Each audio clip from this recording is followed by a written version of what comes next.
ವಿಜಯಪುರ ಜಿಲ್ಲೆಗೆ 2013ರಿಂದ 2018ರ ಅವಧಿಯಲ್ಲಿ ಕಾಂಗ್ರೆಸ್ ಸರ್ಕಾರ ಅಧಿಕಾರದಲ್ಲಿದ್ದಾಗ ನಮ್ಮ ರೈತರಿಗೆ ನೀರಾವರಿಯನ್ನು ಒದಗಿಸಿಕೊಟ್ಟಿದ್ದೀರಿ. ನಮ್ಮ ರೈತರು ಆ ನೀರಿನಿಂದ ಇವತ್ತು ವಿವಿಧ ಯೋಜನೆಗಳ ಮೂಲಕ ನೀರಾವರಿಗೆ ಒಳಪಟ್ಟ ನಂತರ ಇವತ್ತು ಒಳ್ಳೆ ಕ್ವಾಲಿಟಿಯ ದ್ರಾಕ್ಷಿಯನ್ನು ಬೆಳೀತಾ ಇದ್ದಾರೆ.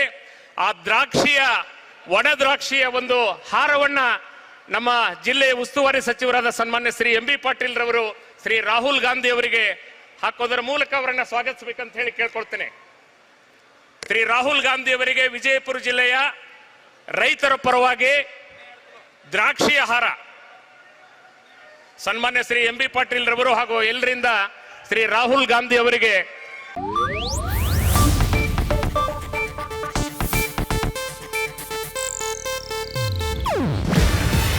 ಇದು ಏಷ್ಯಾನೆಟ್ ನ್ಯೂಸ್ ನೆಟ್ವರ್ಕ್ ಪ್ರಸ್ತುತಿ.